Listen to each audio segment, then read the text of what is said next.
Assalamualaikum and very good morning. Today, we will be presenting our project title, Crime Rate versus Socioeconomic Factor. This project aims to explore how variables such as education level, employment rate, income, poverty and population density relate to crime rates in different areas. Our findings are based on data analysis and visualized using an interactive dashboard, which we'll also be presenting shortly. This project was completed by our group consisting of, my name is Jasmine Juwita, the second one is Nur Fatini and the third one is Siti Fatihah. We worked together from the beginning of the research process until the final presentation, ensuring every part of the project was carried out collaboratively and effectively. I'm Nur Fatini binti Zaidi. I will explain to you about our coding. Our coding is about crime versus socioeconomic factors. First, we have to install package overview like readr, tidyverse, ggallery, carrot, and ggcoplot. For readr, efficiently reads.csv and other text file faster than read.csv.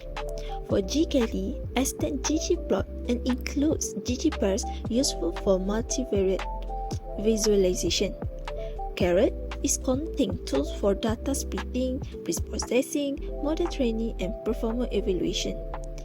For tidyverse, a bundle of package like ggplot, readr for data visualization. Lastly, for ggcoplot, nice way to visualize correlation matrix, cleaner than base R's heat map. Second, read as exploring data.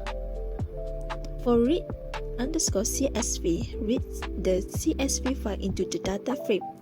Glimpse shows columns name, data types like DPL, INT. First view values of each column useful to quickly understand what your data looks like.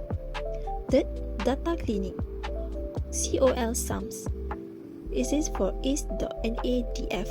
Returns a logical metric with true for missing value. COL sums summarize how many missing value per column, and then drop NA. Deletes rows with any missing values. A quick fix other strategies include inputting missing value like mean, median, replacing with 0, using to predict a missing value. Fourth, visualizations. Visualization we have For visualization, we have 5. First, histogram. Histogram is for ggplot.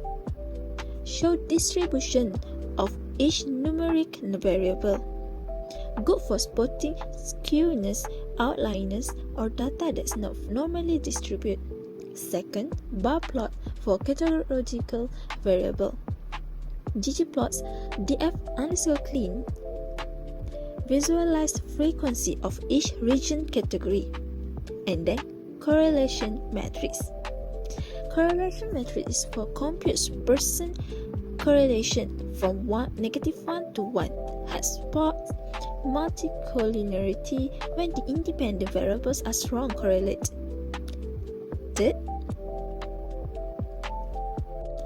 fourth, pair plot, ggpairs. Ggpairs is plot scatter plots between each pair of variable, including histogram and correlation. Great for spotting relationship visual. Lastly, box plots. Box plot is visualize median, lines inside box, quartiles, box, outliers, dots. Useful for comparing value, range, and identifying outlines. 5. Model training. Model training we have 3. First, feature selection. Feature and target. You manually selected the most relevant socioeconomic factors to predict crimes, and then train test split. For train test split, we split 80% data into training and then 20% into testing. Ensure the target crime rate is evenly distributed in both sets. Lastly, model fitting. For model fitting, we use LM, fixed linear regression model. Summary model give coefficients like how much each predictor affects crime rate, p-value, significance of each variable, R-squared, model accuracy of training data. Reduce is error. If poverty rate has coefficients on 2.5, it means for each 1% increase in poverty, crime rate is expected to increase by 2.5 units as equal. 6. Prediction and evaluation. For prediction and evaluation, we have 3. First, make prediction first, and then evaluate accuracy. Like R2, proportion of variance explained by the model. Closer to 1 equal better. MSE, measure average square error, lower equal better. And then actual and predict plot. Show how well your predictions line up with real values. The red dashed line represents perfect prediction. The closer the dots are to this line, the better. Lastly, save the clean data. Save your clean data sets for use in other scripts or future analysis. The first one is education level and crime rate. Our analysis show a clear negative correlation between education level and crime rate. In simple terms, areas with higher education level tend to have lower crime rates. This suggests that education acts as a barrier to crime, possibly by improving job opportunities and shaping stronger social value. However, we did find a few areas where crime rate were moderate even with high education level. This means education alone might not explain everything. Other factors like socioeconomic inequality or local governance could also play a role. What interesting is that even small improvement in education seem to result in noticeable drop in crime, showing that investing in education bring real benefit to society. Okay, the second one is employment rate and crime rate. We also look at the link between employment and crime. Generally, the trend is clear.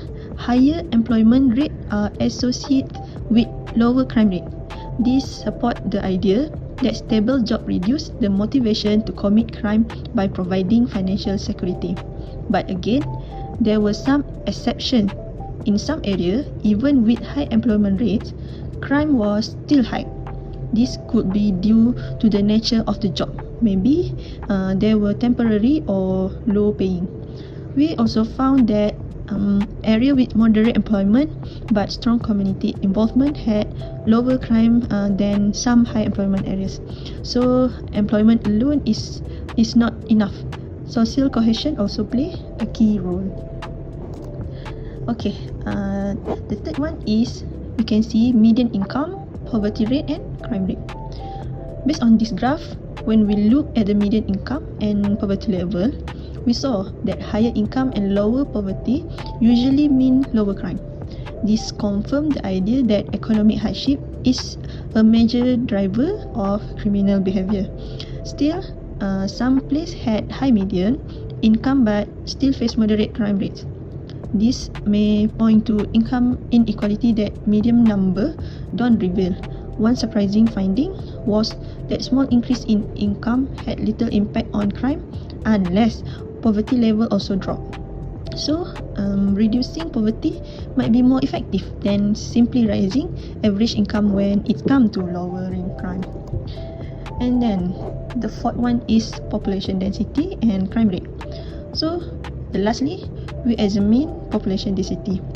We found that more crowded areas tend to have higher crime rates. This makes sense. Dense areas often come with social anonymity, less community oversight, and more competition for resources.